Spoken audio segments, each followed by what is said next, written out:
It looks like Democrats are shut out of a runoff for a Texas congressional seat they hoped to flip.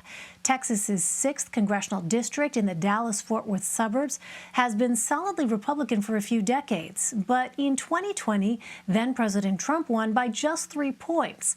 In November, Republican Congressman Ron Wright won the district by almost 9 points. But after 3 years of battling lung cancer, he contracted COVID-19 and died earlier this year. 23 candidates vied for the seat in a special election this weekend. The late congressman's widow, Susan Wright, led voting, but came up short of the 50% threshold needed to skip a runoff. She will now face Republican State Representative Jake Ellzey. He secured the second spot by just 400 votes. Renuka Rayasam covers Texas politics and policy for Politico. She's also the author of the Politico nightly newsletter and joins me now from Austin, Texas. Welcome, Renuka. Nice to see you again. So let's start with the candidates advancing to the runoff. What does the campaign between Susan Wright and Jake Ellzey look like? So there was, in this very crowded field, there's only one Republican that was running as an anti-Trump Republican, and that was Michael Wood. He didn't even make it to the runoff. Yet still, this runoff is going to be a bit of a referendum on Trump whenever it takes place. The date hasn't been set yet.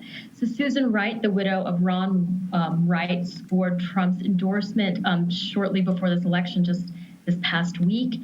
And that was a huge boost to her campaign to have Trump come out and say that he endorsed her. And at the same time, a lot of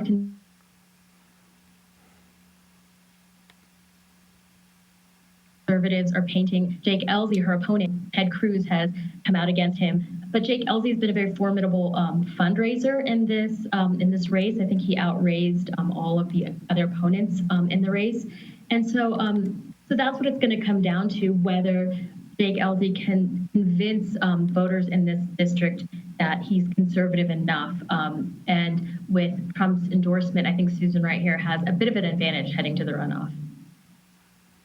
Well, the day before the election, Renuka, your colleagues at Politico reported on a robocall that baselessly accused Susan Wright of causing her late husband's death. What do we know about who may have put it out in the subsequent investigation?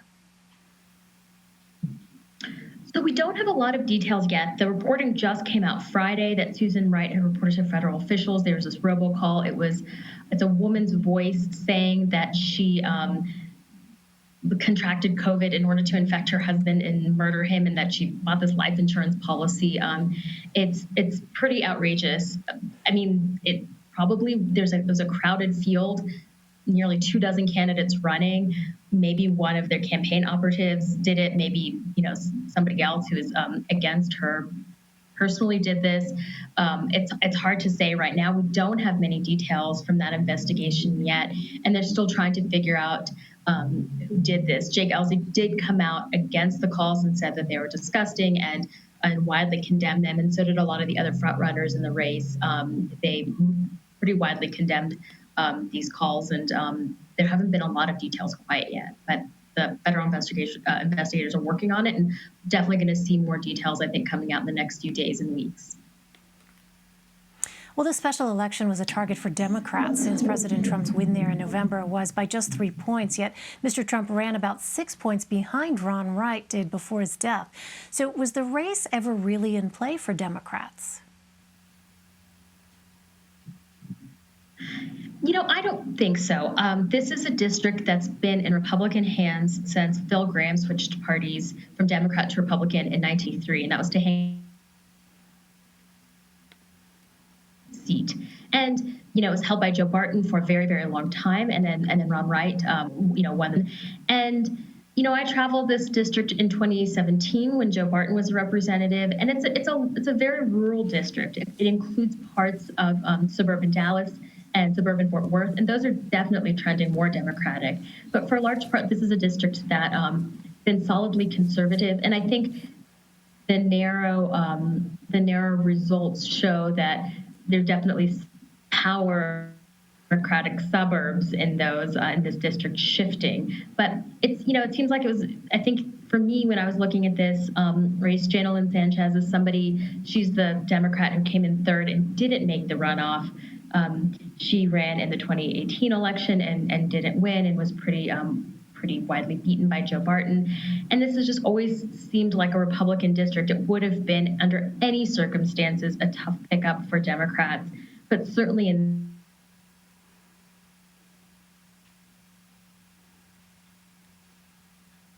this special election, the getters advance to a runoff. You don't have a Republican primary or Democratic primary. This is going to be a hard election for Democrats no matter what.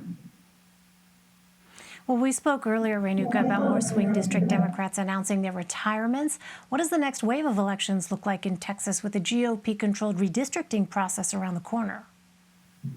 You're absolutely right. I mean, Republicans control the state house, they control the state senate.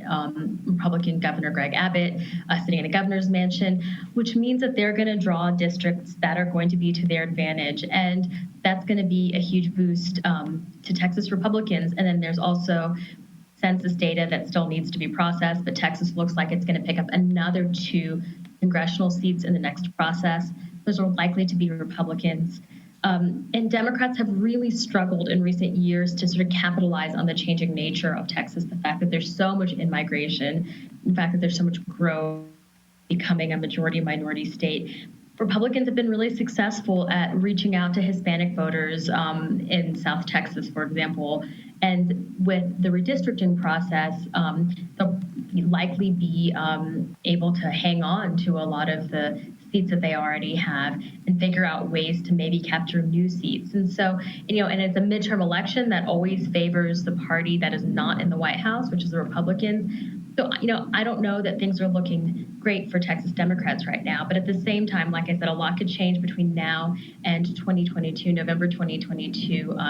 Democrats have to really pick up their messaging game in a lot of different parts of Texas and make sure they're tailoring these messages to the district.